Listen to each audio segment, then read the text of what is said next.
What if I told you there's a cry so terrifying that for 500 years, parents across Latin America have used it to keep their children indoors after dark? From Mexico's canals to Chile's mountains, generations have whispered of a woman in white who wanders waterways at night, weeping for children she drowned in a moment of madness. La Llorona is no simple ghost story. She's the embodiment of maternal grief, colonial trauma, and divine punishment. When dogs fall silent and mist rises from the river, listen closely. That sob in the darkness isn't the wind. She's searching, she's hunting, and some say if you hear her cry too close, you're already marked. The night does not belong to the living. It hangs heavy over the fields and canals, thick with the smell of damp earth and stagnant water. Dogs stir in their sleep, then whine, hackles rising against a threat they cannot see. Somewhere between the rustle of reeds and the ripple of unseen currents, a sound breaks the stillness, thin, human, and piercing. It is not the cry of an animal. It is not the wail of a child. It is a woman's voice, stretched until it frays, raw with a grief that no prayer can soothe. Ay, mis hijos. Across the dark, the words keep rolling, thunder that will not fade. Those who hear it say their blood freezes, their feet root to the earth, their throats clench against a scream that will not come. Some flee, some pray, some stand as if turned to stone, convinced that to move is to be seen. For the voice is not far, it never is, and the closer it sounds, the more it slips away, until no one can tell if the wailing comes from the riverbank, from the twisted alleys of the town, or from directly behind their ear. The old men shake their heads and say, "It has always been so." Since their fathers and their fathers' fathers, the cry has haunted these waters. It comes with the mist. It comes with the moon. It comes when children are most vulnerable, when the restless dead walk most freely. Always the same lament, always the same hunger. A mother crying for children who will never answer. Those who claim to have seen her speak with voices that tremble like candle flames. A woman in white, they say, her garments soaked as if she has risen from the riverbed itself. Her hair is loose and long, tangled black against the paleness of her skin. She wanders without touching the earth, drifting like smoke, her bare feet never breaking the surface of water. Some say her face is beautiful, almost unbearably so, until she turns it toward you and you see it is a skull, the eyes black wells that pull your soul downward. Others swear she hides her features behind a veil because what lies beneath is too terrible to name. In the villages, mothers hush their children with the threat of her name. Behave, or La Llorona will take you. They whisper it as they tuck their little ones beneath blankets, glancing toward the window where night presses like a living thing. And the children believe because they have heard the cry themselves, carried by the wind, sliding through the cracks of their houses. The cry is not a single note. It rises and falls, beginning low, a moan, a broken prayer, then climbing until it splits the air like glass.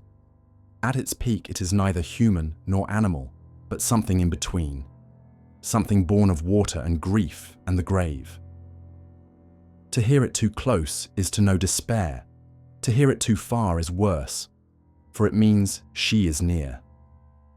There are stories, endless stories, told around hearths and campfires, in plazas after dusk, in cantinas where men drink to dull their fear. A boy on his way home from the fields, his lantern sputtering, swears he saw her standing at the edge of the canal, combing her hair with fingers like bone. A fisherman insists she rose from the water beside his boat, her white gown spreading over the waves like a shroud. A soldier, drunk and swaggering, once followed her down a narrow street in the capital. He was found the next morning at the river's edge, his face drained of all color, his mouth open in a scream that never left his lips. These tales do not contradict one another. They deepen. They confirm. For every version, every voice, every village adds to the same shape. A woman bound to her loss, doomed to repeat her lament until the end of days. The legend says she was once mortal, a mother, as all women are destined to be. But despair took her. Some say because her lover betrayed her. Some say because poverty cornered her. Some because madness gnawed her soul. Whatever the reason, she led her children to the water's edge. The river was swollen, the current strong, the night deep. One by one she pressed them beneath the surface, silencing their cries with her hands. The water closed over them. Their bodies never rose again. And when she lifted her eyes from the black mirror of the river, she saw what she had done. Her scream tore the heavens open. She ran through the streets, tearing at her hair, calling for the children who could not answer. They say she collapsed at last, her heart breaking within her chest. When they found her, she was still clutching the air, whispering the names of those she had drowned. Her soul did not rest. It never could. It was bound to the water, bound to the night, bound to the endless hunger of her crime. So she wanders, not once, not in one place, always, everywhere, in Mexico, in Guatemala, in Nicaragua, in Colombia, in Chile, across plains and jungles, in mountains and deserts, always near water, always near shadow. The Llorona is not one woman, but a legion of griefs. Every mother who has lost a child, every child torn from a mother. She is the curse of conquest, the echo of betrayal, the shadow of hunger and despair that has walked this continent for centuries. And the cry does not fade. It is heard in every generation. In the mouths of those who claim to have encountered her, it is still fresh, still raw, still enough to raise the hairs on the neck. A cry older than cities, older than churches, older even than the tongue that names it. Listen closely, and you will hear it now. The river moves, the dogs howl, the mist thickens. The night grows colder, heavier, waiting, and through it comes that voice, ragged, unending, a mother's grief made eternal. Ay, mis hijos. Night drifts like ash over the fields. The water takes the shape of the wind. Lanterns gutter as if a cold mouth has breathed upon every flame at once. The stories say this is how it begins, with a hush that does not belong to nature, with a pause in the chorus of crickets, with a thin pressure in the ear as though the world is holding its breath. The first to sense her are the animals. Dogs creep under tables, bellies to the floor, whining at nothing. Horses flare their nostrils and refuse the path that leads to the ford. In coops and rafters, birds ruffle up, restless, eyes like hot beads in the dark. Then comes the taste on the tongue. Bitter metal, river silt, old pennies sucked dry. Then the smell, wet linen, hair left too long in the water, the faint sweetness of flowers pressed into graves. Do not whistle. The grandmothers warn this with their eyes and their crooked fingers. Do not say her name out loud, not after sundown, not if the wind is coming from the east. Draw a cross on the door with river water. Hang time above the window. Wire the crucifix to the bed frame so the tremor in your bones will rattle it like a bell should she pass. Keep a kettle simmering so the house makes its own sound. Fill a bowl with ashes and leave it by the threshold. She likes to count, they say, and will linger over the grains until dawn. But the night does not care for your charms. It opens itself like a mouth. A boy runs along the canal path with his father's knife at his belt and a sack of maize over his shoulder. He is late. The sky fell black too quickly. The sack thumps his spine. His knees burn. His breath turns to smoke. When the path dips, the mist rises, and a woman stands where the reeds arch like a crown. White cloth clings to her as if woven from mist. She does not look at him. She combs her hair with ruined fingers. The boy's feet stop. His tongue finds no prayer. The comb teeth click, click, click through the dark mass like beetle jaws. Then she lifts her head, as if listening, as if catching the scent of something warm. The boy's heart claws his ribs. He drops the sack. He runs. When he stumbles through his mother's door, the maize is scattered behind him like breadcrumbs for the dead. In the morning, his uncle walks down to fetch it and finds beside the water a long strand of black hair snagged on a thorn, beaded with river drops like a rosary. A fisherman ties his skiff to a gnarled root under the leaning alamos. The night is good for carp, slick shadows rolling just below the surface. He has a charm against bad luck, tucked between shirt and skin, a bit of his daughter's red thread and a pressed marigold. The charm warms against his chest, then goes cold. A current stirs where no current should be. The river licks the hull. Then the water bulges up, not a fish, not a log, but a shape that breathes. White fabric unfurls, heavy with black. Two pale hands press the gunwale, and a face rises the way the moon rises. Slow, inevitable, a coin from the bottom of a well. The fisherman's oars clack and slide. The river has no bottom. He tries to say a saint's name and finds his mouth full of water. She tilts her head as if to listen. A thin sound unwinds from her throat. He wakes hours later with his skiff canted in the reeds, raw grooves in the wood where the pale hands held, and the pressed marigold black, as if it had burned without fire. In the capital, they tell a different shape of the same story. A patrolman, heavy boots ringing on stone, rounds a corner by the old convent and sees a woman in a white veil kneeling at the fountain. Her shoulders heave, her veil trembles. He calls to her, as he is paid to call, "Señora, it is forbidden to be out at this hour." She lifts her head. The veil hides everything, and turns as though to rise. He steps closer. The fountain's trickle grows louder, louder, a waterfall squeezed into a stone mouth. The veil stirs in a wind he cannot feel. The woman stands without using her hands. The patrolman's lantern flickers, coughs, dies. The last thing he hears is a child's name spoken like a question. They find him at dawn, sitting on the fountain lip, hair frosted white, hands gripping a baton that has cut half moons of blood into his palms.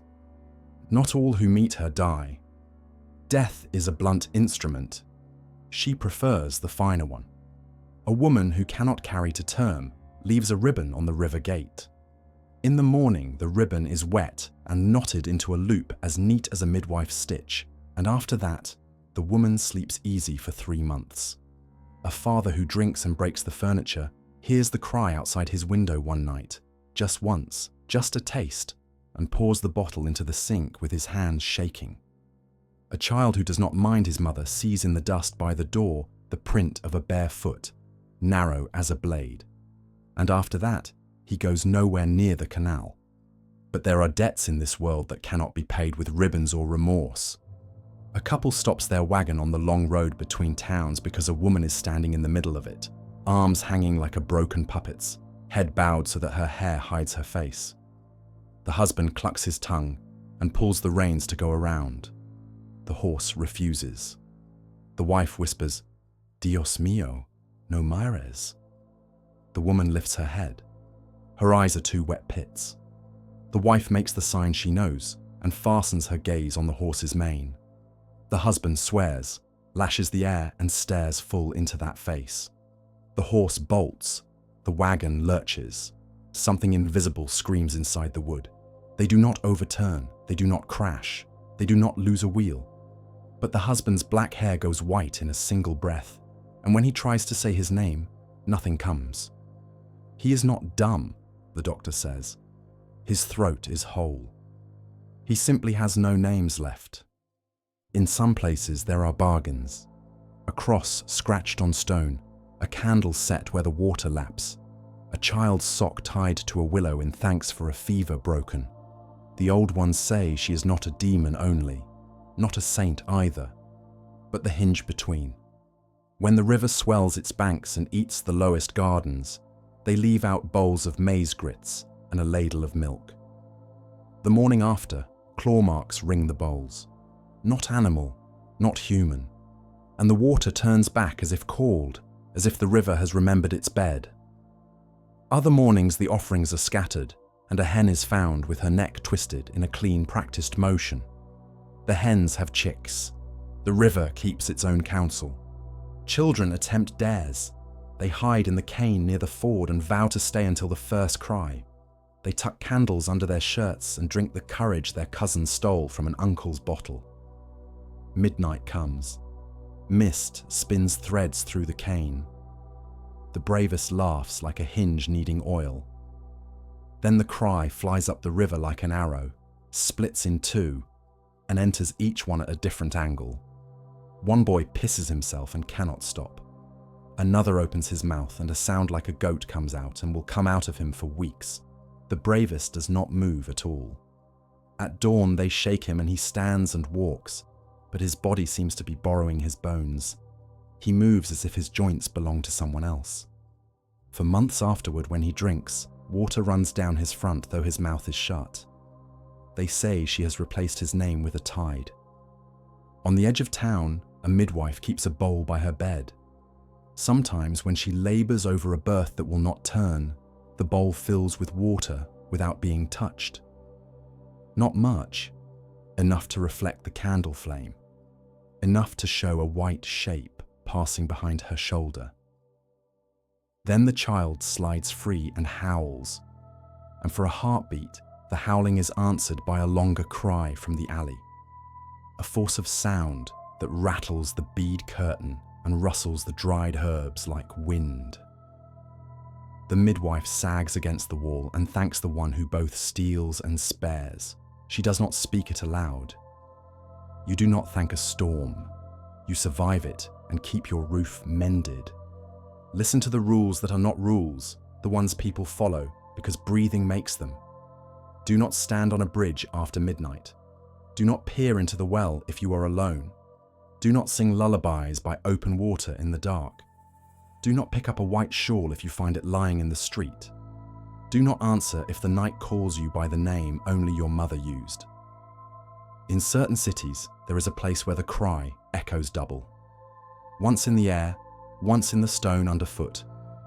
These are the places where rivers used to run, buried channels, culverted veins that still remember. Children skate in daylight over grates and the wind whistles up, and the mothers call them home early. Because night down there is older than the city, and what walks by water will find the water, even when it is hidden under brick and iron.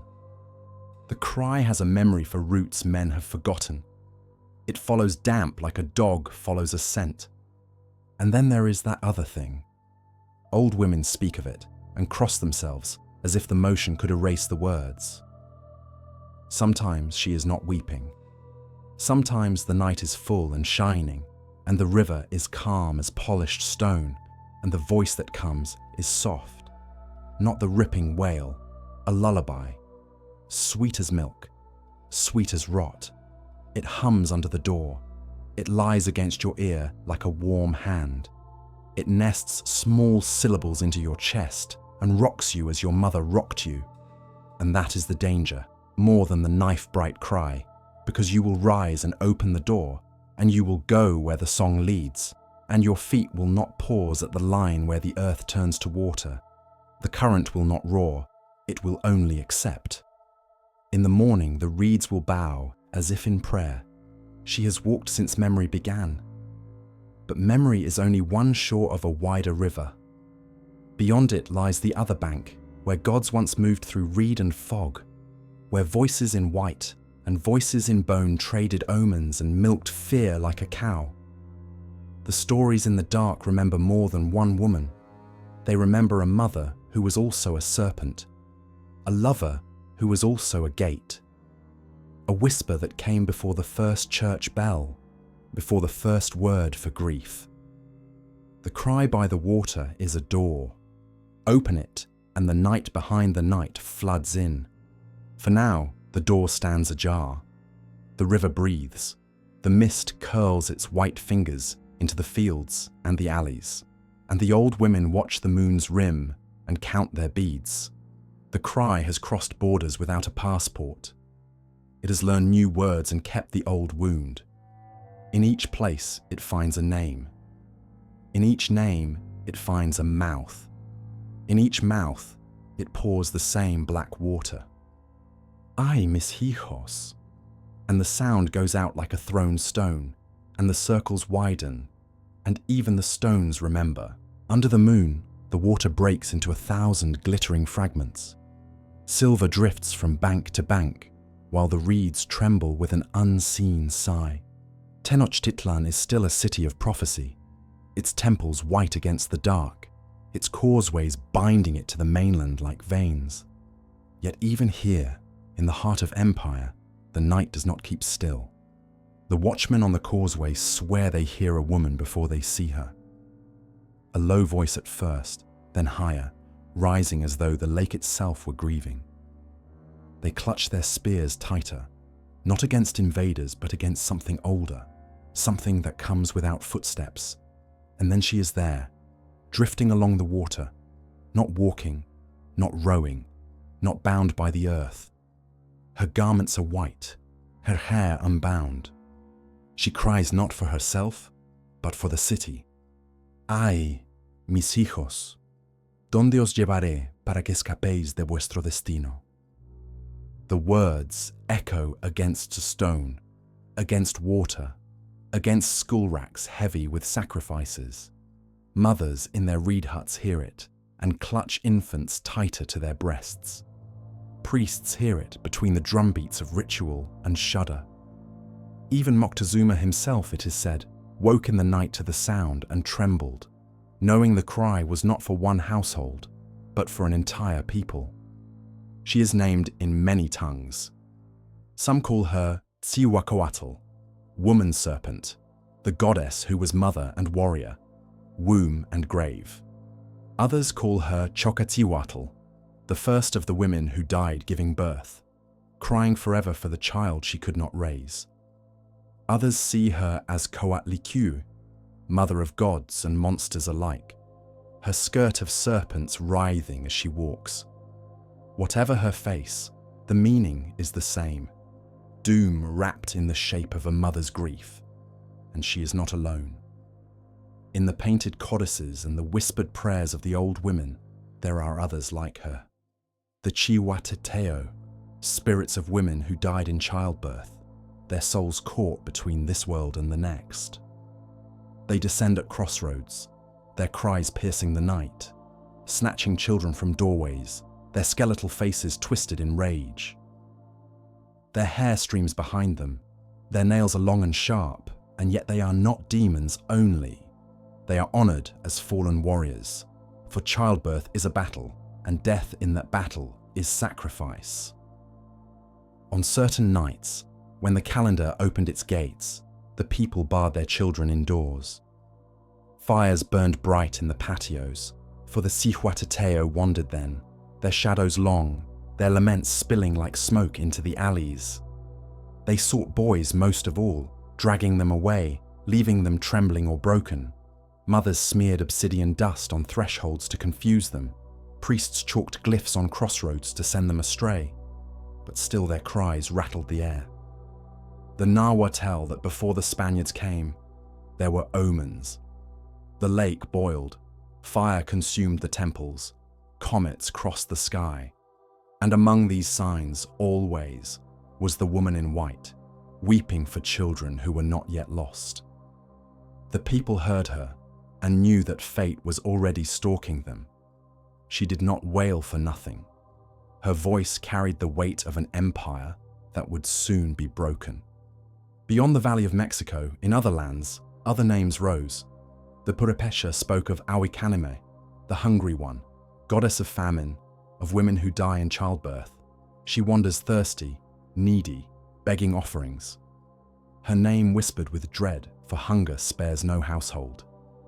The Zapotecs feared Zonaxicacula, whose beauty lured men until her arms peeled into bone, dragging souls into the underworld. The Lacandon Maya knew Ixtabay, fair at first glance, but hollow-backed like a tree rotted from within. She embraced men and drove them mad, killing them with her kiss. These were not fairy tales. These were the faces death wore when it passed through the villages, when women bled out in childbirth, when rivers swallowed the unwary, when hunger, hollowed the belly. The gods and spirits were explanations, but they were also presences, as real as wind and as cruel as drought. In the highland nights when stars cracked the sky and the wind cut like obsidian, villagers whispered of hearing women's voices drifting down from the hills. Not laughter, not song, lament. Always lament. They called it the echo of Cihuacoatl herself, still walking the earth, still mourning children unborn. Men sent alone to fetch water after dark often returned with faces drained of all blood, muttering of pale women at the river's bend, their arms empty, their eyes black with sorrow. Listen long enough in the dark, and you hear how all their cries run together.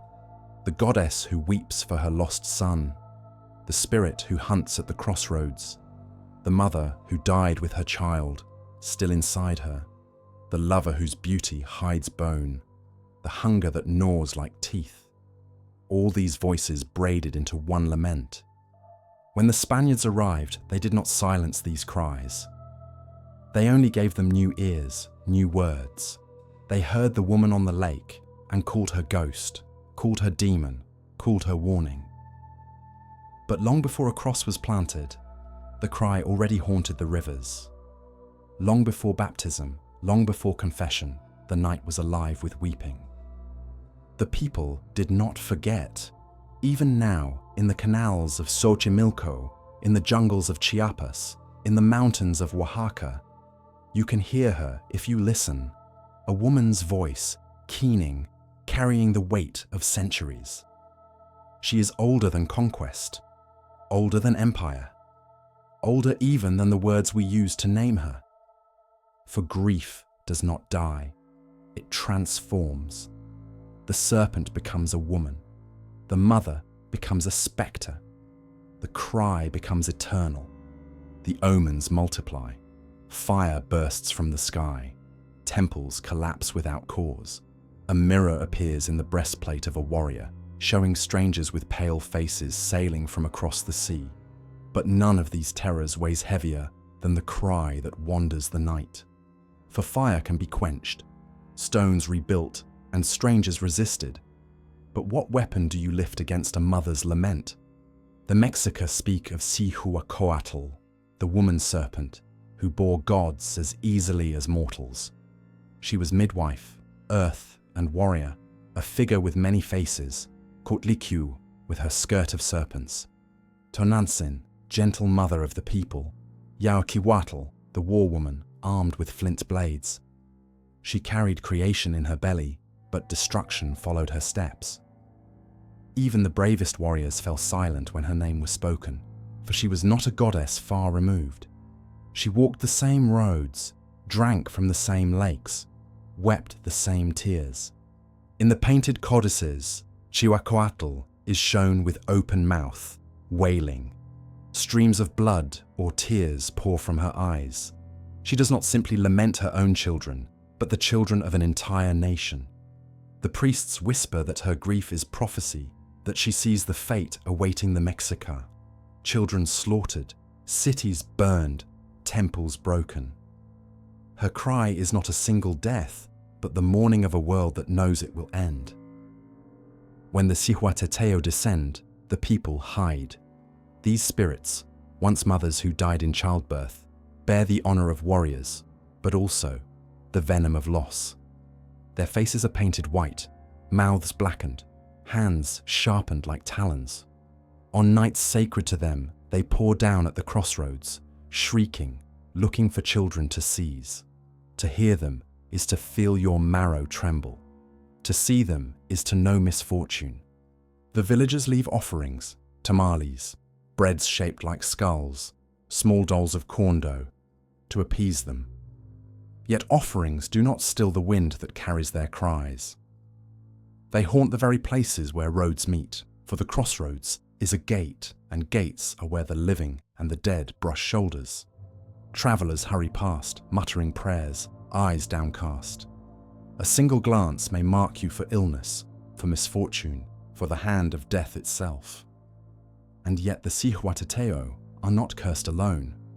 They are also worshipped, In the houses of women heavy with child, offerings are left for them.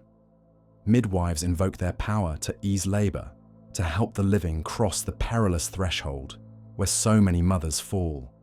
They are both guardians and predators, both saviors and doom. In them lives the paradox that birth and death are twins, the weeping woman by the water, the mother who dies in the birthing bed, the goddess who mourns her nation. They are one body with many shadows. The Mexica do not separate them. To speak of one is to speak of all. Each is an omen, each a warning, each a face of the same eternal cry. Beyond the valley, other lands hold other names, but the story is the same. In the mountains of Michoacán, the Purépecha, fair Ahuicanim, the hungry one. She walks gaunt, her ribs sharp beneath her skin, her eyes hollow. She comes at night to beg at doors, voice hoarse with thirst. To deny her is to invite famine. To give to her is to lose, for nothing fills her. She is mother of hunger itself. The people leave maize on thresholds, only to find it blackened with mold by dawn. Children whisper that she drinks not from bowls, but from their dreams. Among the Zapotec, the goddess is Xonaxi-Quecula, fair at first, her beauty dazzling. She approaches young men on lonely paths, her smile soft, her hands reaching, but her arms peel like fruit, revealing bone. Her embrace is not warm, it strips the spirit from the flesh, drags it down into the underworld. In taverns, the men laugh nervously about her, boast they would not be fooled, but their eyes dart to the window when the wind moans, as if expecting her shadow to follow. Far south in the jungles, the Lacandon Maya whisper of Ixtabay, who waits beneath Keba trees, back hollowed like a rotted trunk, face as lovely as a maiden's. Men see her and feel their hearts leap like deer. They step close. She opens her arms.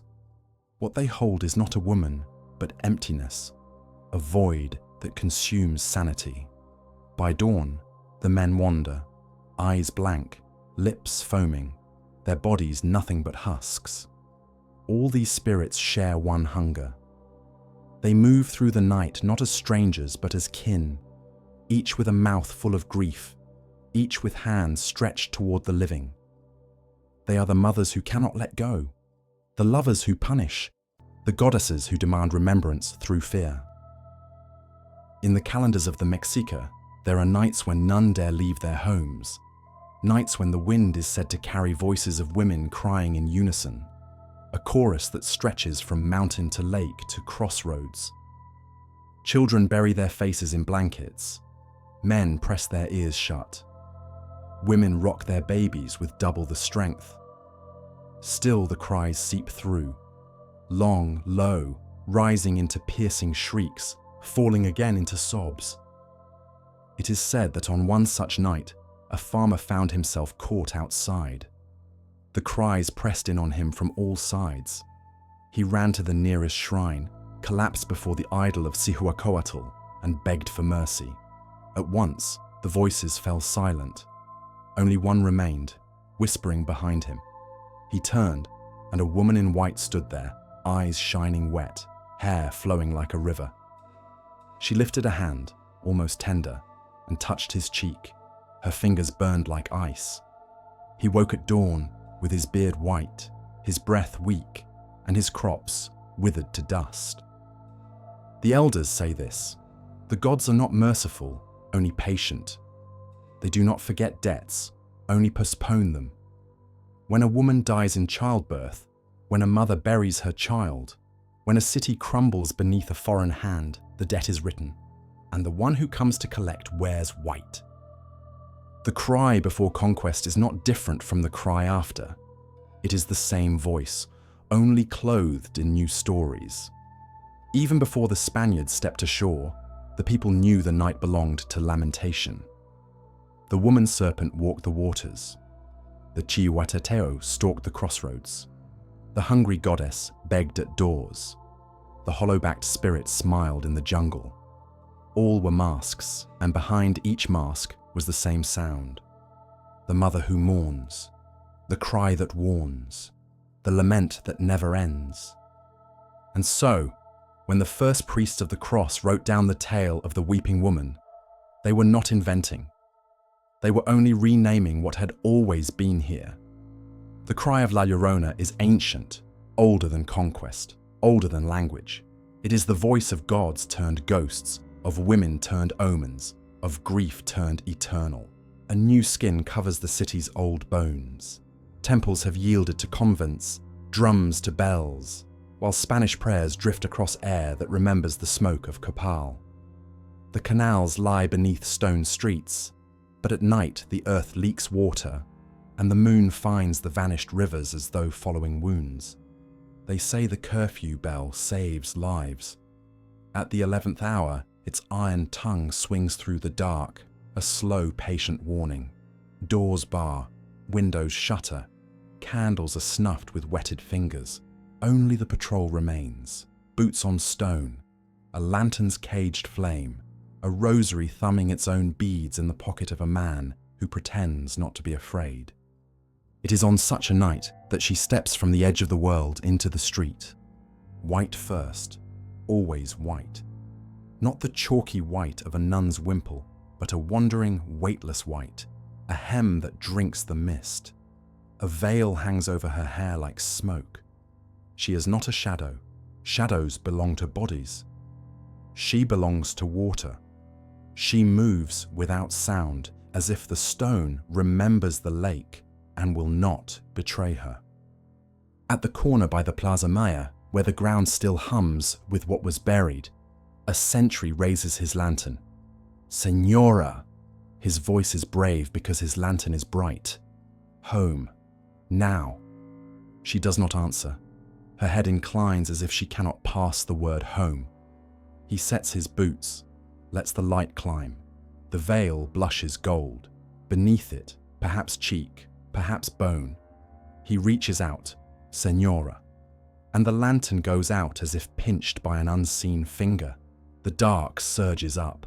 The veil lifts like breath over a mouth about to speak. Ay, mis hijos. The sentry's rosary cracks in his fist. The prayer he'd saved for dying rushes out without his permission. He is on his knees without knowing how, palm flat to the stone that was once a floor for gods. When they find him at dawn, he has not moved. His lips are wet with tears he does not remember shedding, and when they ask what he saw, he can only say, water, then Horsa, a mother, and after that, the name that others refuse to give, La que llora. Like fog, the story drifts outward, soft, heavy, settling everywhere. Women bend over tubs, wringing cloth, and slip their own versions into the air. In kitchens, the servants repeat what they heard by the well. In the sacristy, a young priest writes a note he will not sign. A woman in white bramando en el aire, hair bound in horns upon her brow, a sorrow not of this earth. The bishop will not have such words in the ledger, yet the ledger is full of strange omissions in these years. And between them, if you read like a thief, you can make out a shape. They say she had children. They say she drowned them. They say she did it in a fit of madness, or in a moment of revenge, or as a bargain with something that promised to erase her shame. They say she ran the streets afterward, hands in her hair, robe clinging wet, crying the names of those little boys until her voice shredded. They say she fell where the cathedral's shadow ends and the causeway begins, and that when they lifted her, she was light as a body whose soul has already left. But that is only one mouth of the river. In Coyoacán, under jacarandas that drop purple tears, women swear she wore red before the white, red silk from Castilla, red ribbon around her throat, red mouth smiling as a Spaniard kissed it in a garden. He swore marriage, they say. He swore houses and titles and a ring to quiet the world. When his ship sailed, he took a wife with him and left another behind, a woman with sons whose faces bore his eyes.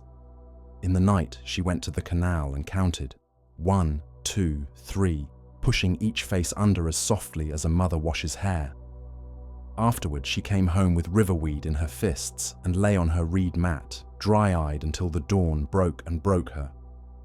In a barrio further east, the story sets the man in armor and calls the woman India, calls her Louisa with a mouthful of lime. She bled for him, they say. She bore him, they say. She stopped being a girl in a single night and woke to shame without a saint to carry it. He married elsewhere. He walked past her with a hand on his sword as if her belly had been a crime. She stood at the water like a witness and made the river her complicit priest. The city loves a name for a pain too large to lift. All the names gather around her like flies around a wound. Lover, traitor, whore, wife, mother, murderer, saint. None fit, all stick. Children are told not to repeat them. Men repeat them anyway. Some nights she walks the streets between the convents, and the nuns hear her through their grill as if someone were praying in a language older than Latin. Other nights she takes the old path to the lake. At the plaza she pauses, always the same stone, always the same tilt of her head toward the east, toward a dawn she does not want. And then she follows alleys that were once canals, alleys that still sweat river salt in July. Those who have followed her say she leaves no footprints, but everything she passes grows colder, even the breath of sleeping horses. By the lake the reeds bow. The water goes shinier like oil. She wades without ripples, veil trailing behind her like a bridal train. Far out, she turns and looks back at the city, and whether her face is a skull or a grief too bright to see, no one agrees. They agree only on the sound. It goes up and up until the birds quake on their perches and fall silent, until even the bells seem to listen. And when the cry falls, the city exhales like a beast that had been held underwater a heartbeat too long. Spaniards argue doctrine around her like men trying to lasso the wind. Is she devil or purgatory's penance? Temptation or test? Exorcists walk the margins of the canals with stoops of water and tongues full of Latin. The water obeys the moon, not their mouths. They prove nothing except that their hands shake as easily as any other. When a friar commands her to name herself, she makes no answer, only raises her arms as if to cradle air. The friar drops his aspergillum. The lake licks his boot. The Indians do not argue. They nod as men nod at weather. They have seen women with faces like new moons die with babies half-born. They have carried little bodies in shawls to graves that fill with water before the first spade is down a hand. They have watched the city rip its own roots up to plant new faith and have learned what every tree learns. Whatever you plant bleeds the old sap for years. The woman who walks at night is not a puzzle to them. She is a memory the city refuses and cannot erase. Between the palace and the market, a beggar keeps a cup. He keeps also a story he rents for a prayer and a coin. In his version, she stares through men more than she looks at them. She is not hunting them. She is seeking what they cannot give back. He saw her reach for a boy once, a boy with hair like wet coal. The boy's mother slapped the reaching hand as if it were flesh, and the hand opened like a wound. Water poured from it, bright in the moon, and puddled at the boy's feet. The next day, the boy could not stand for fever, and the mother carried him to the chapel and promised everything she had. And the boy lived, and the mother did not go near the lake again, not even in daylight. Sometimes the city confuses her with another woman, a translator, a bridge made of flesh between conqueror and conquered. They whisper that she walks to weep for her bastard children, for a nation's mixed blood, for a house built on a broken spine. In the plaza of La Conchita, they say, she bends to listen for the sound of a boy's feet stolen across the sea. In another telling, she is none of this. She is not history at all. She is the engine beneath it, the one that grinds every story into bone. The city learns to live with her the way one lives with rot in the beams, patching, pretending, but never cured. Children are warned not to wander near the canals after dusk. Men hurry home when the bells begin their slow toll. Still, Every generation has its fool, its skeptic, its desperate heart that walks where the warnings point away.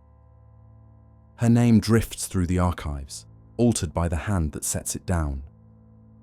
In one telling, she is Doña Luisa, betrayed lover of a conquistador who rode away with a Spanish bride. In another, she is a nameless India, abandoned with children who bore the pale eyes of their father. Some swear she was of high birth, a Creola from a house of status. Others say she was dirt poor, mocked for her hunger, for her devotion to a man whose boots never dried from the voyage. Her station shifts, but her fate does not. Children drowned and a city stalked by her shadow. A tanner once swore he saw her in the tannery yards after midnight. The vats lay open, their skins soaking in foul liquor, steam rising from the pits like souls trying to escape. He thought at first a worker had lingered. He saw the shape of a woman bent over a vat, long hair spilling down. Then the steam parted, and he realized she was plunging her arms into the liquid, as if washing something invisible. The sound rose. Wet cloth wrung again and again, though her hands were empty. The tanner backed away, but the liquid in the vat turned red, as if the hides were bleeding. He ran into the street, and for days afterward, no apprentice dared fetch water from the tannery well. A muleteer in the mountains claimed she walked beside him on a lonely stretch of road. He heard only the swish of fabric, saw only the corner of a pale mantle keeping pace with his mule. When he tried to look directly, there was nothing. When he prayed, the mule balked and sweated until its hair stood in ridges. By the time he reached the next village, he could not recall the mule's color or his own name. In the markets, gossip knots around her as tightly as cords around bundles of maize. Some insist she was La Malinche, doomed to wander for betraying her people to Cortés, punished for bearing him children who would never belong to one world or the other. They say her wail is for the mestizos, the cursed children of a divided nation. Others argue she is not Malinche at all, but her opposite, not mother of Mexico, but its devourer, proof that love across conquest births only ruin. Whatever the truth, the city swallows both versions and spits them back as warnings told in kitchens, in taverns, in the barracks where soldiers roll dice with trembling fingers. She is not only seen, she is felt. Washerwomen report basins filling on their own, cold water creeping over their wrists as if another pair of hands shared the work. Midwives whisper that during hard births the room grows frigid and a corner grows damp, and if they glance too quickly, they catch the outline of a woman waiting, as though counting the seconds until the infant's breath might falter. Some claim her presence is contagious. A widow who lived on the edge of the plaza began to weep every night at the same hour, her cries carrying into the street. Neighbors at first pitied her, then feared her. They said she was repeating what she had heard too often. When they broke into her house, they found her kneeling before a bowl of water. Her eyes were open, her lips moving, but no sound came. The water rippled with each word, as though another mouth beneath it was speaking in time. She died within a week, her body dry, her neighbors whispering that the spirit had drunk her voice. Even the Spanish authorities, skeptical as they were, could not contain her with edicts. Some nights, patrols were doubled. On others, priests walked the streets sprinkling holy water, muttering exorcisms into the wind. Yet still, men returned pale, mouths unable to form what they had seen. One soldier is said to have torn the plume from his helmet and burned it in the plaza after watching her float through the barracks without disturbing a single curtain. People no longer weigh her as sinner or saint. They name her omen. They name her punishment. They name her hunger in flesh. She is no lightning strike. She seeps into walls, lingers in breath, stains what she touches. The cry is no longer prophecy. It is memory.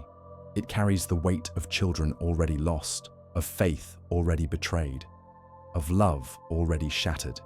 And each time it rolls through the alleys, it gathers more voices, not only hers, but the wailing of every mother left behind.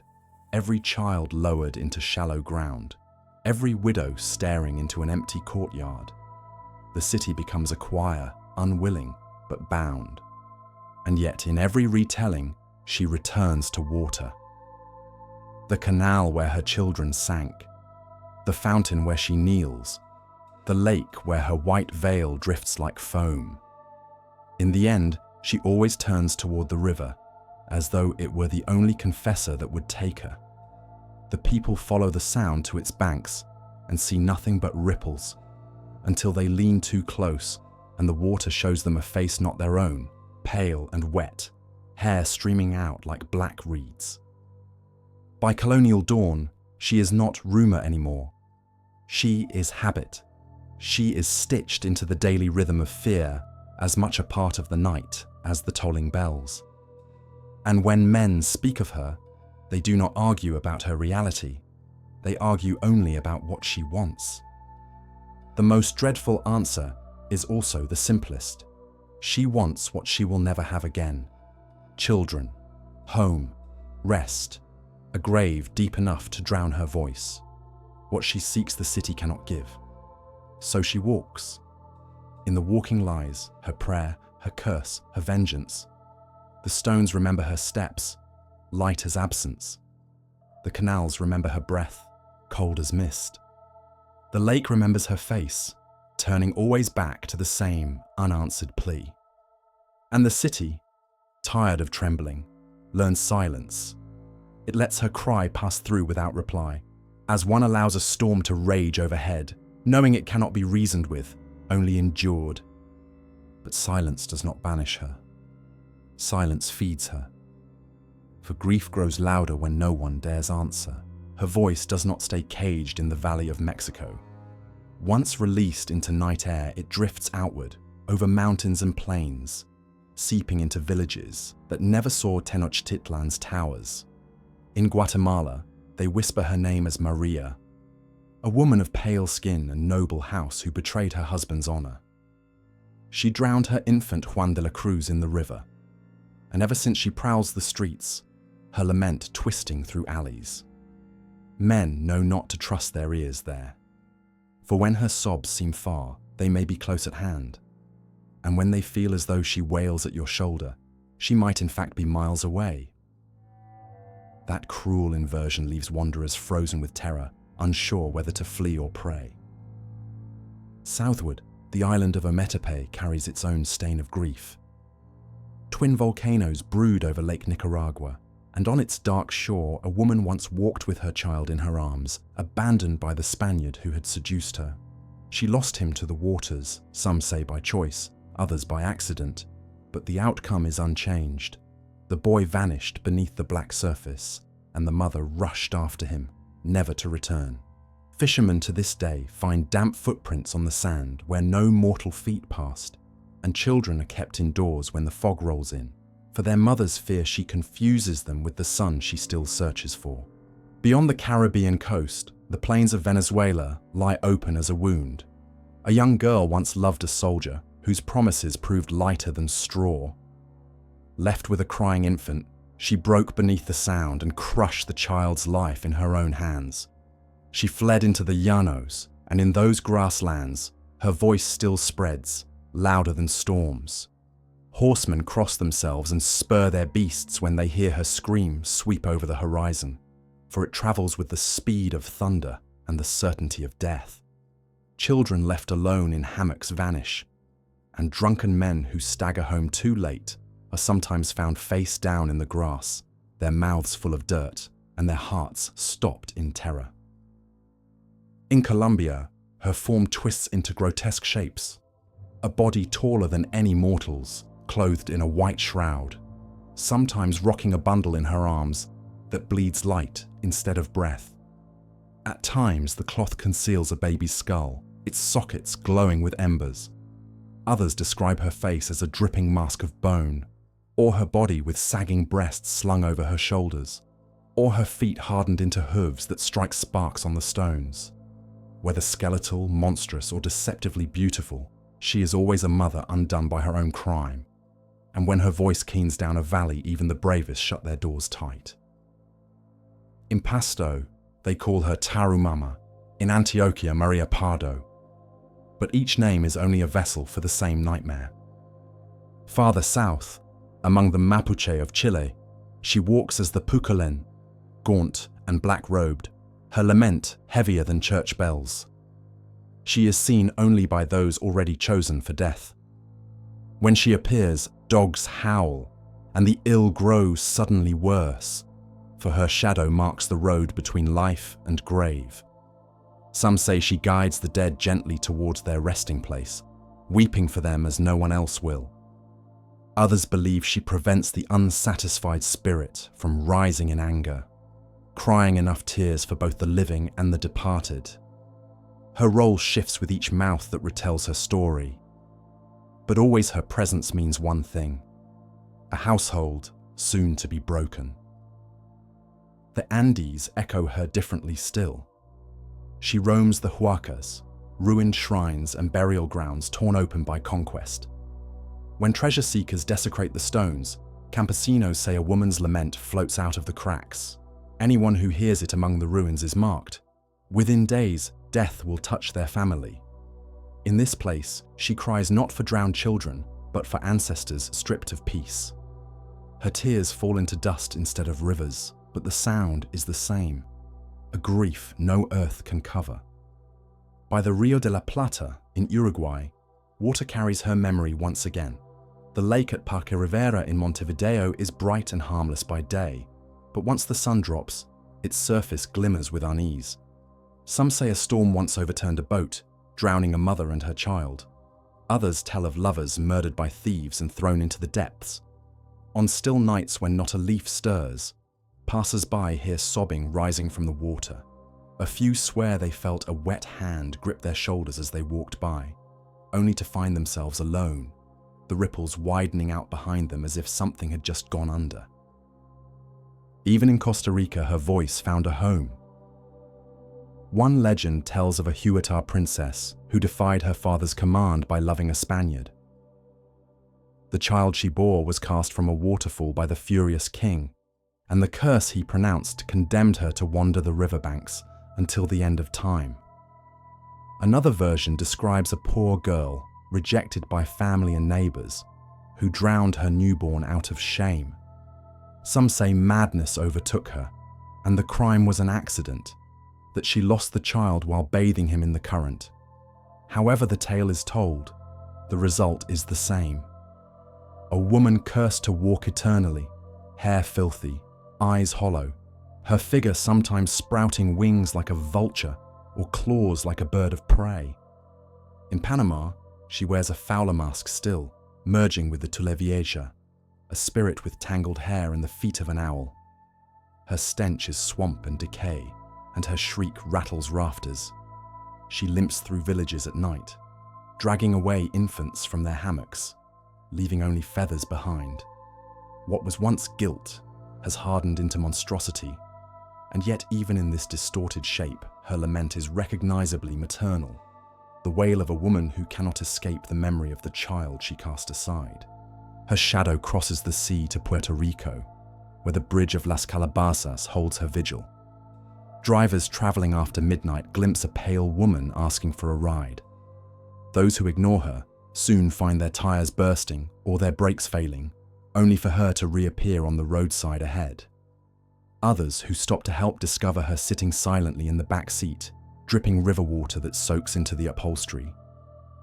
People whisper that she and her child were slain by criminals on that very road, and her ghost lingers, bound to asphalt and headlights instead of riverbanks and reeds. Deeper in the Amazon, grief takes wing. In Peru's forests, the Ayaymama tells of children abandoned at a riverbank by a mother certain she was about to die. The river took them, but they returned as birds, their calls echoing through the jungle like the sobs of little boys calling for a woman who will never answer. Among the Guarani of Paraguay and Argentina, another bird sings sorrow into the night. The Urutau's haunting whistle is said to be the transformed soul of a mother who lost her child. Her lament woven into the forest canopy, luring travelers until they wander too deep and are never seen again. Some tales strip away her beauty, others paint her as monstrous, but the current is always the same. A woman undone by love or shame, a child taken by her own hand or by fate, and a curse that binds her voice to water, road, or sky. Each culture reshapes her, yet none releases her. Grief has a way of refusing borders, and once a mother's cry is loosed into the dark, it seeps into every hollow place it finds. Even the colonists recognized her shape, though they clothed it in European garb. They carried with them memories of white ladies who haunted wells and forests, Lamias who lured men to death, Moors who wept by fountains. These old ghosts of Spain and the Northlands met the indigenous spirits of America and fused into something neither entirely old nor entirely new. The result was a chorus, not a single voice. Maria of Guatemala, the drowned lover of Ometepe, the plains wanderer of Venezuela, the skeletal mother of Colombia, the black-shrouded herald of Chile, the restless phantom of Puerto Rico. By the 17th century, she was no longer one figure, but a legion. Every region carried its own memory of her. Every riverbank told its own version. Every child knew to fear the sound of weeping after nightfall. What began as a prophecy in the Valley of Mexico had swelled into a continent-wide inheritance of sorrow, and still the pattern remained. A woman marked by loss, a child swallowed by river or rage, a lament that refuses silence. She does not age, she only adapts. She changes face, she changes name, but the weight she carries is always the same. Wherever water waits under the moon, she waits too. Wherever mothers hush children with threats of night, she walks just beyond the door. Wherever grief has been left unanswered, her voice finds it and makes it echo again. She does not keep one shape. Grief is a fluid that takes the form of whatever vessel it is poured into, and her vessel changes with every mouth that speaks her name. In one story, she is a pale woman, draped in white, hair unbound and flowing like night water. In another, she is half bird, half witch, her feet clawed, her wings dripping swamp filth. Sometimes she is lovely, until the moment you look too close, and then her beauty folds away like paper, and what is left is bone. The people of Guatemala speak of her face stretched long like a horse's, her eyes rolling white as she looms over drunken men. They call her something more than human, a punishment wearing the mask of desire.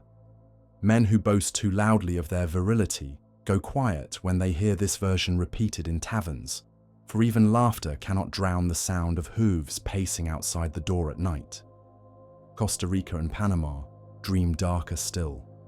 In the cane fields and river towns, she appears as the Tula Vieja, her hair a tangled mat crawling with insects, her body twisted, her feet clawed like an owl's. She lurches through villages, leaving a stench of wet feathers and decay, and children vanish from hammocks after her passage. She does not even need to cry here. The silence she leaves behind is worse.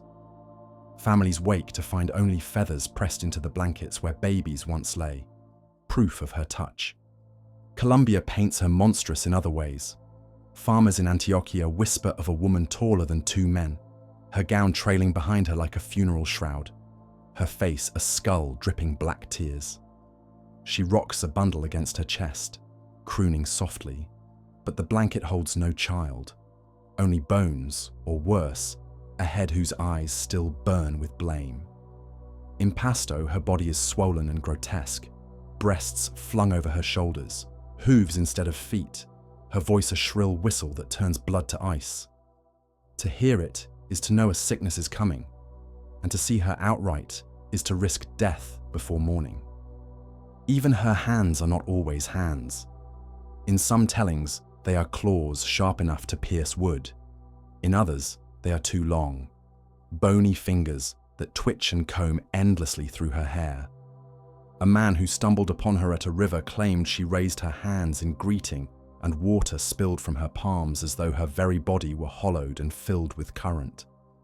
He ran before it touched him, but his hair went white in a single night, and his tongue never found another word.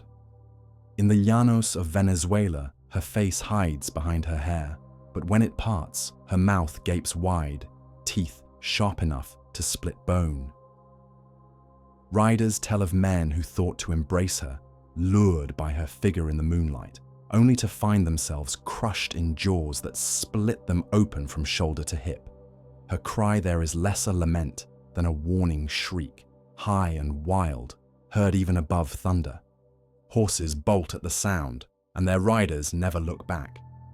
Chile's Pucalén leans towards silence. Her body is tall, gaunt, her robe black, her steps slow. She does not rush, does not scream. She only walks and weeps, and those who see her know their hours are numbered. The horror is not in monstrous deformity, but in inevitability, the weight of a fate that cannot be turned. She points to the ground where graves will soon open, her tears pooling in the grass until they mark the spot where spades must dig. Monstrosity is not always external. In some versions, she appears perfect, a woman of stunning beauty waiting at a crossroads or standing knee-deep in water. Her smile is gentle, her hand outstretched, her voice sweet as a lullaby. Men follow her into the shadows willingly. Only too late do they feel her skin turn cold, her face melt into bone, her eyes hollow into pits. Desire curdles into terror, and by then the water has closed over their heads. And yet, no matter the form, fair or foul, skeletal or angelic, the root is the same. She is always marked by absence. Her arms are never empty or never truly full. Her face is never fully seen or never fully hidden. Her body always carries the evidence of what she lost. The grotesque details change, but the ache at their center does not. That ache is her true shape, and it needs no veil. Horror is not fixed. It shifts with the fears of each land, and her figure bends to fit them. Some nights she walks with skin so pale it shines in moonlight, her hair long and black as a spill of ink. Other nights she carries the decay of a corpse, eyes missing, cheeks hollowed, teeth yellow and sharp. Farmers who glimpse her swear the smell of rot lingers for days, clinging to their clothes as though she had pressed her face to their chests. In Ecuador, people whisper of her strange cruelty. After drowning her child, she searched the riverbanks until she found the body, but it lacked one finger. Ever since, she is said to stalk the living, cutting away their smallest finger, replacing it in her child's hand so that he might be whole again. Travelers wake in the grass with blood pooling from their hands, their pinkies gone, the wound clean as if taken by a surgeon's knife. Others describe her as a creature of smoke and water. In Mexico's northern deserts, where rivers shrink to ribbons, riders tell of a white shape that rises suddenly from dry arroyos, her gown made not of cloth but of mist. They swear she has no feet at all, only vapor that whirls into dust devils when she moves. A man who tried to touch her found his hand plunged into icy water that wasn't there, and for weeks afterward, the skin flaked away as though frostbitten. Faces blur in her legend, for she steals traits from sisters. Some nights she has the horse's face of the Siguanaba, long jaws grinning, eyes like dark lanterns, hair falling like a mane. On others, she wears the rotten mask of the Chegua, her teeth filed sharp, her body reeking of decay. Men walking alone at night sometimes hear her laugh softly, almost tenderly, before she turns her head and shows them the skull beneath. No man who sees that face sleeps whole again. In Central America, she sometimes becomes a hag, swollen and dirty, skin wrinkled like old parchment, nails long enough to scratch stone. They call her the Tula Vieja in the forests of Panama, the old woman of the swamp. She stumbles through villages with bird's claws for feet, dragging the smell of stagnant water. Children vanish when her shadow falls across the threshold, and feathers are all that remain on the floorboards. Yet not all monstrosities are grotesque. Some are subtle, more dangerous for their disguise. In certain towns, she is known to appear as a beautiful bride, her gown radiant, her face veiled, her steps slow as if she has just left the altar. Men who follow her discover too late that the veil hides nothing but emptiness, a hollow where a face should be. Her gown unravels into strips of mist, her hands elongate, and her grip freezes the blood in their veins. There are tales of her in graveyards where mourners swear they heard a woman crying at the edge of the stones. They thought her a widow, until they drew closer and saw that she had no eyes, only dark wells streaming with endless tears. Her veil was soaked, her hands thin as bone. She turned, and the names on the tombstones bled fresh, as if carved that very moment. In the Colombian highlands, she sometimes appears with fire in her eyes, small blue flames that burn without smoke. They swirl in her sockets as she walks, lighting the path before her. She holds a dead child in her arms, its face peaceful, almost angelic, but its eyes, when they open, glow with the same flame. Those who see her say their dreams are scorched for years afterward, filled with visions of fire spreading through rivers and mountains. Elsewhere, her voice itself becomes the monstrous thing. No longer only lament, it splits into many throats, a chorus of women crying at once. On those nights, villagers cover their ears, but the sound leaks through the cracks, turning bone to glass. A child once woke screaming, blood trickling from his ears, swearing he heard not one woman, but hundreds, all calling for children, all demanding the living answer. His mother rocked him and whispered that it was only the wind, but she knew better. Her forms frighten not only because of their ugliness, but because of what they reveal. She is hunger when hunger threatens, a skeletal figure with ribs sharp as knives. She is seduction when men betray their homes, a face so beautiful it blinds. She is decay when death spreads, an old woman whose very breath is plague. She is prophecy when war looms, a pale shape pointing to the east. Every monstrous detail, every twisted feature, is born of the fears of those who tell her story. Yet through all these faces, one truth does not shift. She is always a mother, and she is always bound to loss. Whether clutching a skull, a bundle of bones, a doll of feathers, or simply empty arms, she carries the absence like a banner. Her terror lies not only in her claws, her skull face, or her cry. It lies in the reflection of our own grief, the reminder that no matter how beautiful or monstrous we may appear, sorrow will shape us into something the living fear. Those who have seen her say they would prefer a demon, something they could curse and drive away. But she is worse. She is recognition. In her hollow eyes and dripping hands, they glimpse their own mothers, their own children, their own grief waiting in the dark. She is horror not because she is alien, but because she is too familiar, and so her faces multiply. She wears them like veils, shifting from one to the next as she passes from river to mountain to desert. Each land gives her a mask. Each mask terrifies anew. And behind every mask, the same wound waits, never healing, never silenced, never hidden. Border fences cut the desert like stitches, but wind and story pass through as if the wire were smoke. Families carry language in their mouths and saints in their pockets. They carry her too. She slips into the trucks with the blankets and thermoses, curls in the back seat with the sleeping children, rides north beside people who tell themselves they are done with rivers. By the time headlights strike the first green sign for El Paso, for Nogales, for San Isidro, her place is already set, a seat at the table of warnings, a whisper every mother knows how to use. Highways become her new waterways. Asphalt hums, heat shimmers, and out past the median, a pale figure waits at the edge of vision. Drivers swear she raises an arm, palm open, not begging, commanding.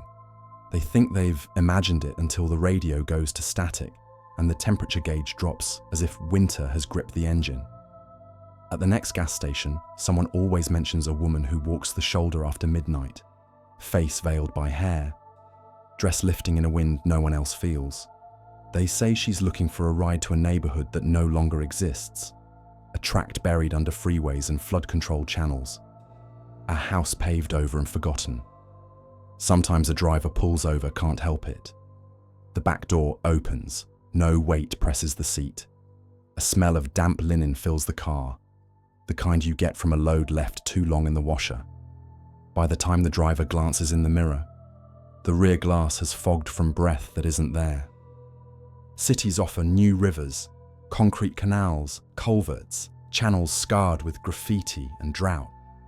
Kids bike along them at dusk, trading dares and ghost lore like cards. Don't whistle, don't say her name, don't lean over the rail and spit if you can help it. Somewhere down that dark runnel, water glints. Somewhere a voice threads itself through chain link and rebar and carries. Grandmothers bless themselves when sirens move through the night.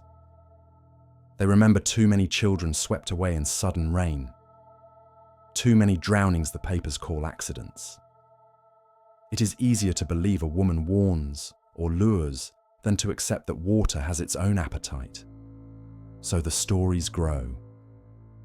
A kid who tagged a bridge pillar with his street name woke one morning to find it washed thin, the letters bluish and trembling, as if they'd been written underwater. A girl who cut class to meet a boy by the channel came home soaked to the waist, claiming she'd slipped. Her wrists were marked with finger-shaped bruises no living hand had left. In barrios from Tucson to San Antonio, mothers fold her into the grammar of keeping children alive. Don't go with strangers. Don't open the door after dark. Don't follow voices out of the yard. Adults do not say drowned. They say taken. They do not say grief. They say she. The name is enough to turn a child from the gate. At night, swamp coolers thrum, chain dogs mutter, and a neighborhood's sleep lies light because somewhere in those dead hours, a siren will mourn toward the river, and somebody's window fan will drag in a sound that is not wind. Her face changes with the block. In South Phoenix, teens whisper about a girl in a quinceañera dress wandering the frontage road, satin gone grey with dust, tiara catching the streetlight before she turns away. In East LA, boys swear they saw a woman in a white hoodie sitting on a swing in an empty park, pushing herself with toes that never touched ground. In the valley, a rideshare driver tells of a fare who asked to be taken to a cul-de-sac that ended at a drainage ditch. When he turned to ask which house, she was gone, and the headrest behind him was wet as if someone had been crying into it. Border Patrol agents sometimes don't admit what they see. A shape at a crossing that isn't a coyote, isn't a woman, isn't a deer, gliding, not running, keeping pace with the truck for a quarter mile without touching dust. Migrants in the brush speak of a figure walking alongside for an hour at a time, never coming close, never falling back as if counting them. When a child stumbles from heat and fear, some say a cold palm presses the child's brow and the fever lifts for a while, just long enough to reach the next water barrel. Others insist a voice called from a dry arroyo, soft as a mother at a doorway. And when they turned toward it, a flood came fast as breath. In these stories, she is not only curse. She is something like a border saint and something like a warning siren. She saves and she drowns with the same hands. Across the Southwest, old river towns keep older nights. In Albuquerque's ditches, in San Antonio's loops, in Santa Fe's arroyos, the dark smells of damp cottonwood and iron. Moonlight shows a hem just disappearing around a bend. The air cools quickly where she has passed, as if a basement door has been opened under the sky. People who live near water grow used to finding small gifts on their steps. A child's marble, a hair ribbon, a baby shoe too clean to be new. They throw these things away. Sometimes they come back, placed more precisely, as if someone were correcting an altar. Pop culture learns her silhouette and sells it back to the people who already knew it by heart. Posters staple her into alleys with black lacquer tears. Late-night hosts make jokes about mothers who spook kids into doing chores. Horror movies add thunder where there was only steady dark. In these retellings, she shrieks, she claws, she scratches at tinted windows. The quiet versions remain in kitchens and back porches and laundromats. A neighbor who miscarried and swears she heard humming in the hallway for a week, as if someone were rocking an invisible baby. A janitor on the night shift who mops the same wet footprints every evening, though the building is locked. A school bus driver who refuses to stop on a certain block after sunset because the street seems to tilt toward the storm drain like a mouth.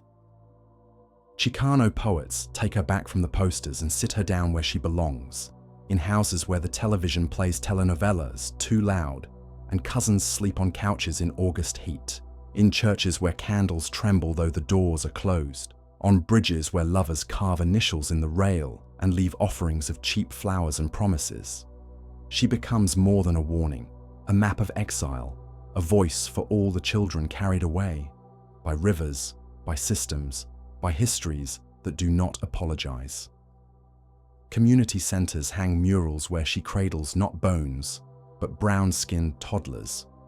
In those paintings, her face is fierce, not monstrous, and the water behind her holds up boats instead of bodies. At festivals, she walks as a woman in white, who is neither witch nor saint but witness, her veil stitched with the names of the missing. Still, the midnight stories never stop. A cop in Las Cruces pulls over to help a car with its hazards on, finds the driver sobbing because a woman had just crossed the freeway without being struck, and then vanished. A nurse in El Centro hears crying down a hospital corridor with all the nursery lights turned off and knows better than to follow. A warehouse guard in Boyle Heights rounds a corner and feels a cold draft lift the hair on his arms as if a door has opened on the river. When he looks, a mop bucket he left in a dry spot is full to the brim. None of them put it in their reports. The absence lives better without paper. She remains like any mother, a creature of thresholds, doorways, bridges, the lip of a canal, the moment before a choice. Children learn to name those edges and step back. Adults pretend they are past such teachings and step forward anyway. On a good night, they find nothing but wind. On a bad one, they hear water in a dry channel and footsteps on a bridge no one else is crossing. In that instant, every border blurs, nation and nation, past and present, the living and whatever walks beside the living after midnight. One more mile, one more shift, one more payday. The desert keeps its secrets, and so does the city, yet her figure keeps pace with both, changing clothes as easily as a shadow crossing a wall. Families move apartments, cross states, change names. She does not have to. Sorrow is its own passport. Wherever it is stamped, she is already there, standing just off the shoulder, hair moving in a wind that hasn't started yet, waiting for a voice to answer back. November arrives with paper marigolds and sugar skulls, but the flowers on kitchen tables are not enough to sweeten what the river remembers. Candles bloom on apartment stoops, flicker in alleys, gather on bridges where someone went over years ago. Names are written in marker on grocery store votives, wax spilling like small white rivers. On some altars, a photograph shows a woman in a veil, not a relative, but a keeper of the threshold. People tuck tiny baby shoes beside her, bits of ribbon, pacifiers, the hospital bracelet they couldn't bear to keep in a drawer. Her face stares through plastic as if through water. When the last candle gutters, a damp wind moves through the courtyard as if a door had opened onto the canal. Vigils happen when sirens have said too much. A boy is taken by a flash flood in a wash that looked dry 10 minutes before. By dark, neighbors bring coffee and blankets, tape glow sticks to the rail, whisper prayers toward a curve of concrete where the current runs black. Mothers rock in place, each hearing the same phantom sound from the culvert, a lullaby without words, a tune older than any hymn. No one admits it aloud, but they begin to answer, not with singing, but with stories. A man with grey at his temples tells how a cold hand on his shoulder kept him from stepping down into a flood. A woman in scrubs says she heard crying in the hospital stairwell the night her miscarriage bled her white and swears the sound kept her on her feet. A kid, no older than 12, repeats a warning his abuela used whenever he leaned too far over a rail. Grief passes along the crowd like a bowl that never empties. By morning, the river gives nothing back. Still, the fence wears new ribbons, bright against chain link, each knot a small refusal to forget. She shows herself to people who don't believe, and to people who believe too much. A security guard on break sits behind a warehouse near the channel, scrolling his phone, when dampness seeps into the seat of his chair. He stands and finds the outline of a person there. A darker wet, 2 shoulder blades, a narrow back, already drying in the heat. A bus driver leaves a route late and turns down a service road. A woman in a white windbreaker is walking against the traffic, hair lifted as if underwater. He pulls up alongside to ask if she needs help, and the cab fills with the smell of river rot. When he blinks against it, she is gone.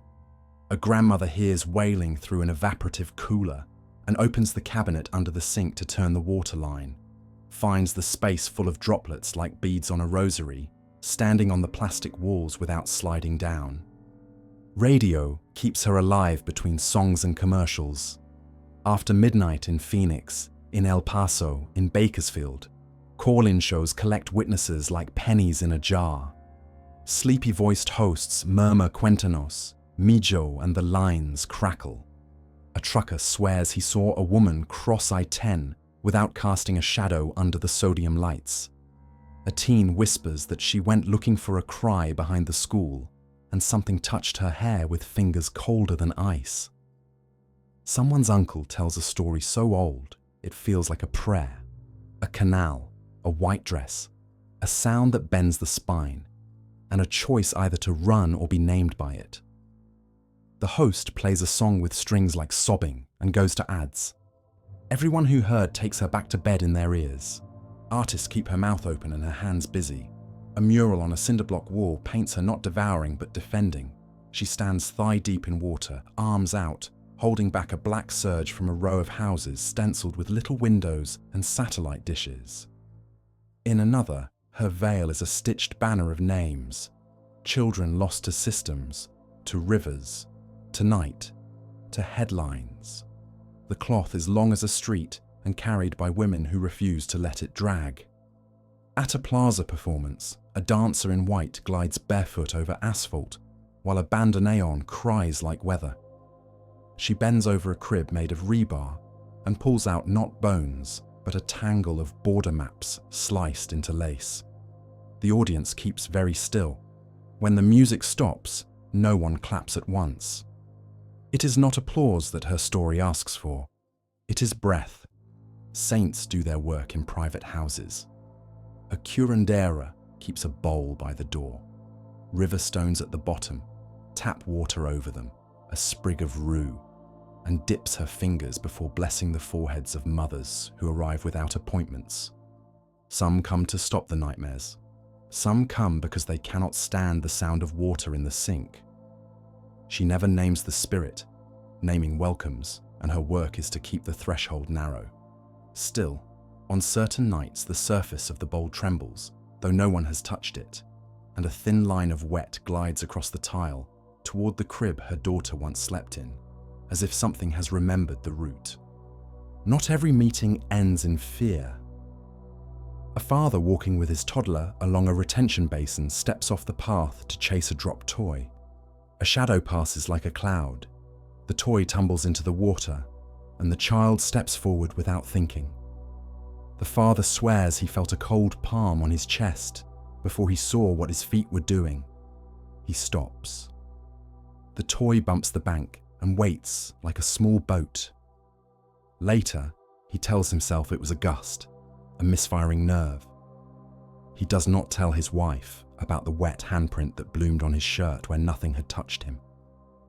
Detention lots on the edge of the desert hold their own flavor of night. Chain link sings in the wind. Floodlights make everything look clean, while the dust creeps in anyway. A young mother, separated hours earlier from her son, hears crying beyond the fence and presses her face to the links till the metal bites her skin. The sound is not her boys. Deeper, endless, a river inside her throat, and yet it steadies her. She stands, back straight, hands at her sides, and does not scream. Months later, reunited in a church basement with bad coffee and too much fluorescent light, she lights a candle with no saint's picture on the glass and sets it on the floor near the door, the place where air moves. She doesn't say why. The flame leans, then steadies, as if a breath has passed by.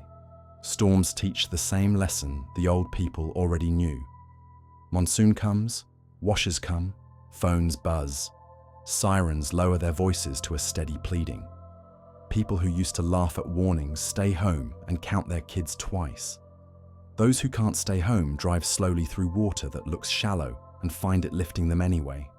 After each season, the stories multiply. A man who saw a woman in white standing on a median while 4 feet of brown flood tore past her bare shins. A family who opened their door to check the street and found a wet veil draped over the threshold like a drowned flag. A teenager who swam bare-chested in a canal by moonlight and came up choking on hair that was not his.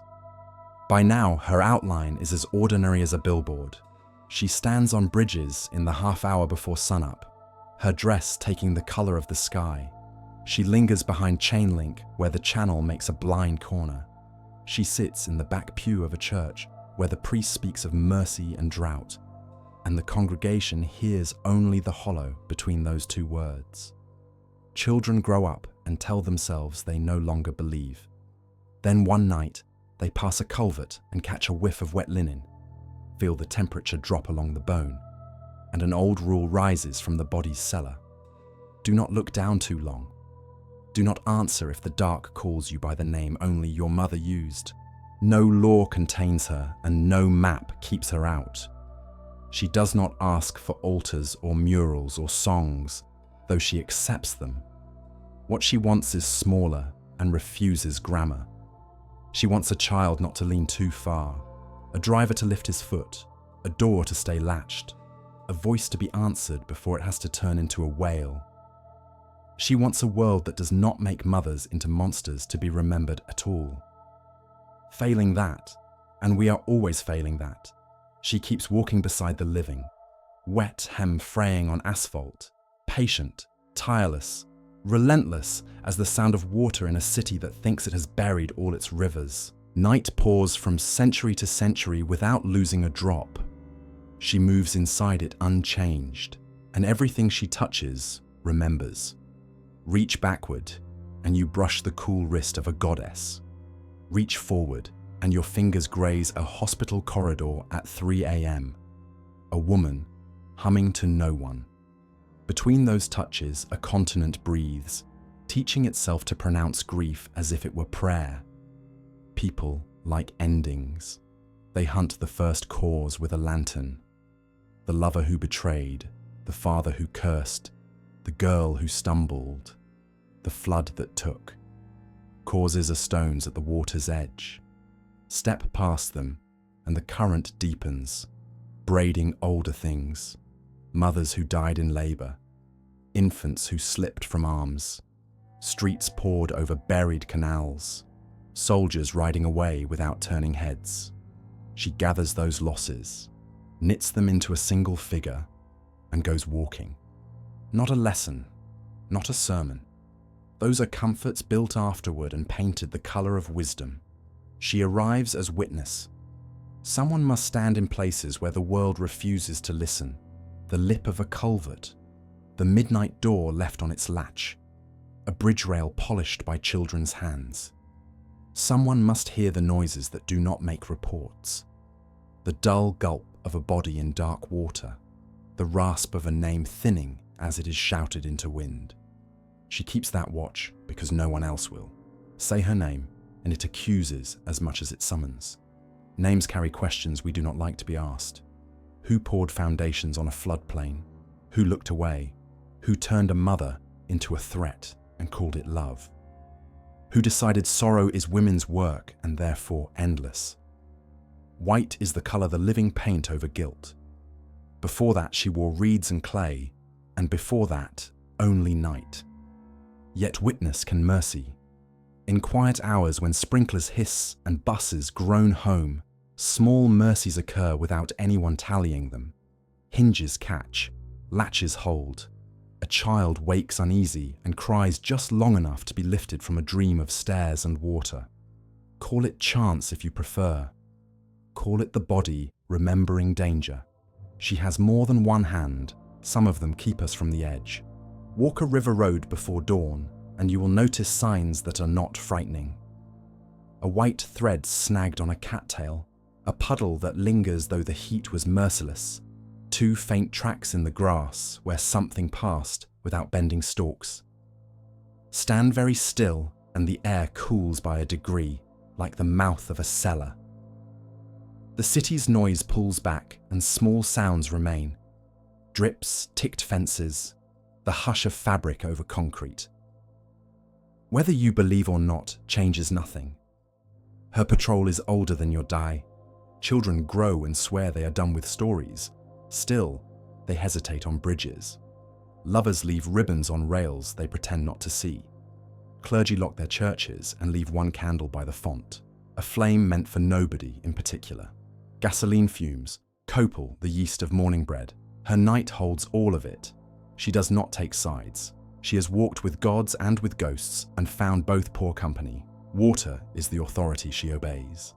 Every version ends in motion. She keeps going. That is what frightens most. Endurance without forgiveness, care without rest. Demons can be cast out. Mothers cannot be unmade. In her persistence, we glimpse our own future. How love continues after and after, even when it has nowhere to put itself but the road. Imagine a morning not yet persuaded to be bright. Mist holds low in the channel. Houses wear ash for colour. On a balcony, a woman taps coffee grounds from her cup. Inside, a child turns toward the wall.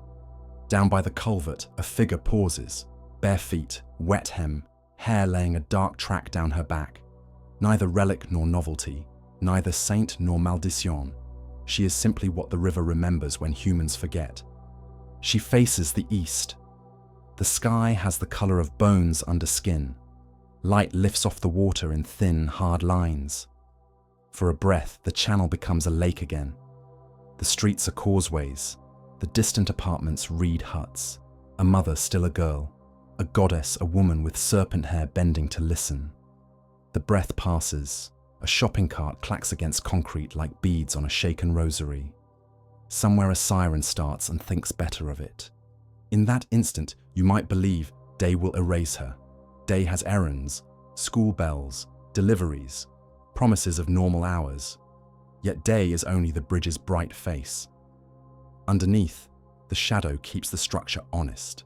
She thins, that is all, crossing under the next span to wait by a ladder of rebar for a voice that is not answered, for a foot that misjudges the curb, for silence that grows too heavy to bear alone. Years step forward. Engineers move the river a few feet to the left and give it a new name. Children ride scooters across a park that used to be a ditch. Houses rise on pilings driven into older foundations and pretend not to feel them. Her route adjusts. Ribbons are tied to different rails. Windows acquire new locks. The wind keeps its damp edge, and faces leaning into it feel almost recognized. Do not ask her to stop. She cannot. Do not ask her to forgive. That is not what she was made for. Ask simpler things. That your footing holds. That your door remembers how to catch. That the voice you love is answered before the water learns it. And if one night the air cools suddenly, and a sound begins that makes your bones listen, step back from the brink and let her pass. She will not look at you. She is still counting. The road is long. The river, patient as ever, is waiting to be named again.